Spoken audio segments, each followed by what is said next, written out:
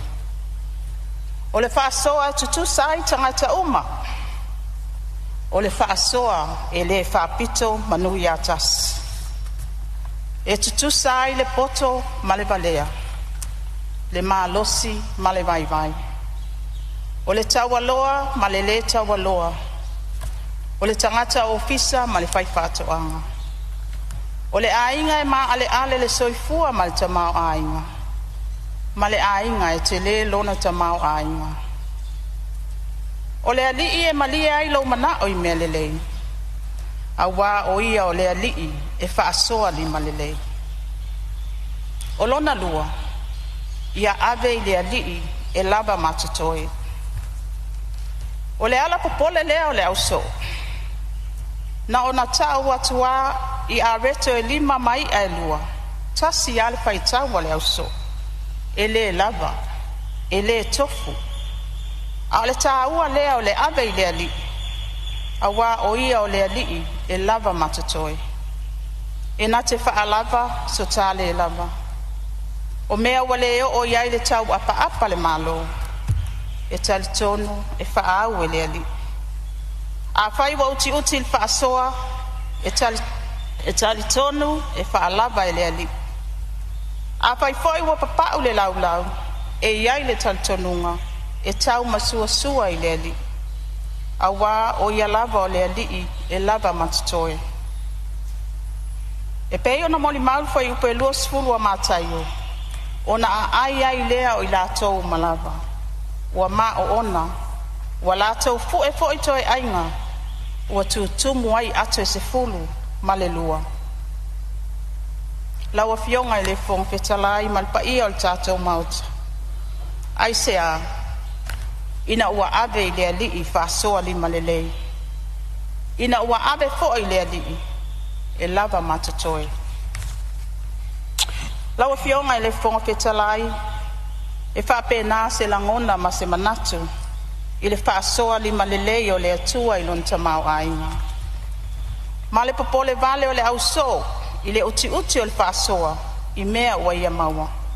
Ma ua fua i mai e le atua e te tau ma le aso. O le tangata soifua popole pea ma atu vale pe ale lava le whaasoa. Ai sea e tupu pea le manao. E lasi le manao. E le whaamali e ina lava le manao. Ai uti le tamau a inga whaasoa mai lea taimi. Laua fionga i le fonga fetalai. O le sini au tu o le tala o le tupe lua olua lima lua olua unu.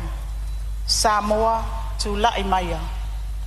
Le tatou safo lau e fautele. O le nei tala o le tupe mo le manuia o tangata anu uma. Sata iala ina mai futia wa sola. Ina ia whaamaua ai lea so. Ma whaamausali iai se lumanai mo ata e au. Laua fionga i le fonga fetalai. Wale na o se vala au. Ai o se tau alanga i so o se Samoa. E mana o mia le folau ma tau soa whaatas. O afutia o sola tātou whaangalo. Ai tuli so tā ai. O se manatu foi. O se whaamanatu foi. I se amatanga fou mo Samoa. O lo whaamanatu mai ai foi le tala o le tupe. O se whea ngainga i le vāo le malo ma ona tangata. Po le vāo mātua i le aso ma whanau i le lumana. Tātou tutu la i pātas. O le whaasoa lima lelei mo le lumana I manuia o Samoa ma on tangata. Mai tala whiaunga lelei le au tū a tā ua I lunga, ma le tātou sā folau whātas. E whaamanatu mai ai a te tātou o tātou malo si anga pe atu tū whātas. Le malo Samoa ma ona tangata, e fusia I le whaatuatua ma le fuafua tatau, o le tautua ma le sila mamau I le lumana.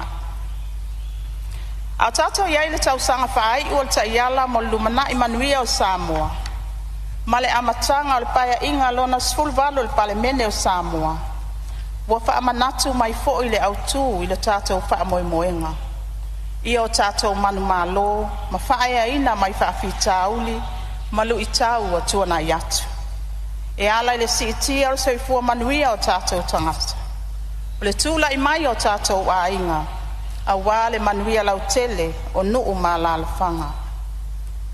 O so o se tā la, po o se sene o le nei tala whaatau o le tupe.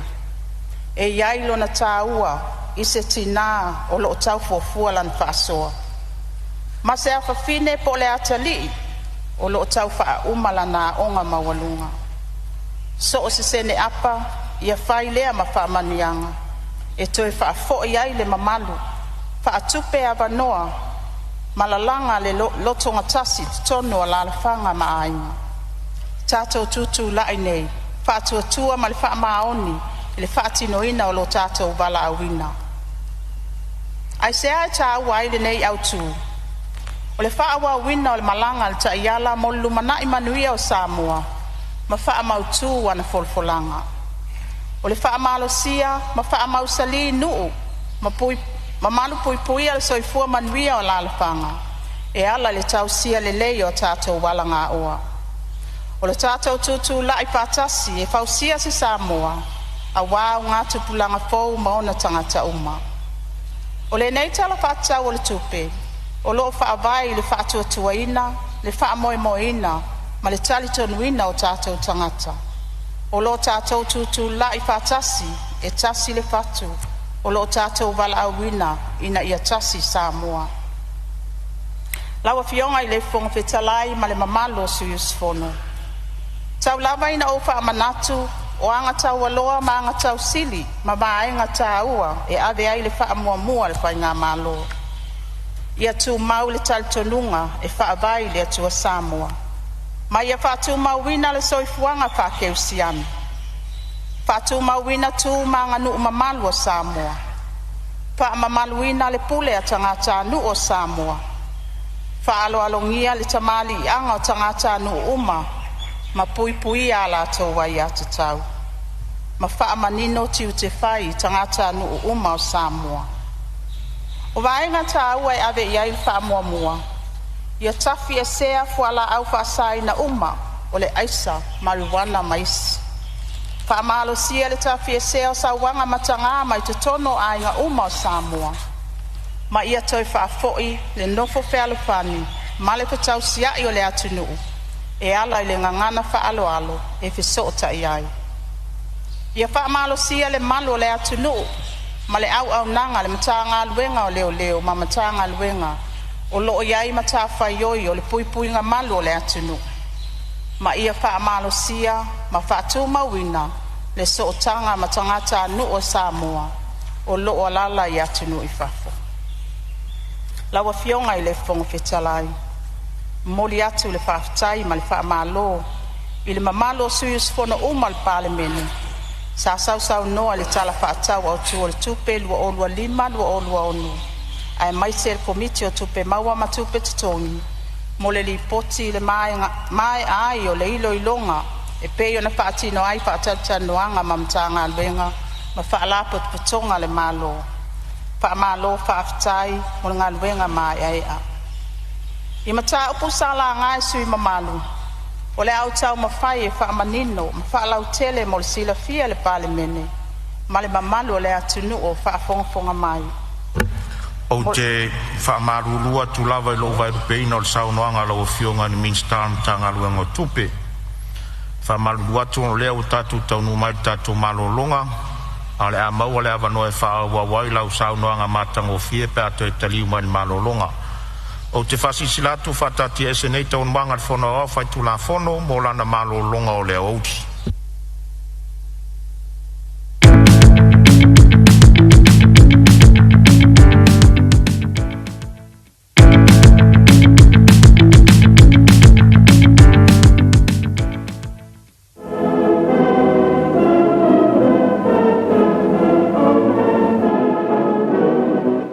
January the 1st, 1962, and with the new year comes the first independent Polynesian state of the 20th century, Western Samoa. His Highness Prince Tungi of Tonga arrives at Apia to take part in the celebrations and is greeted by the Prime Minister, Mataafa. On the Malaya Turpau, the heads of state, their Highnesses Tupua Tamasese and Maliatoa Tanumofili, walk to the official dais where the oath of office is to be taken before the Chief Justice of Samoa, Mr. C. Marsack.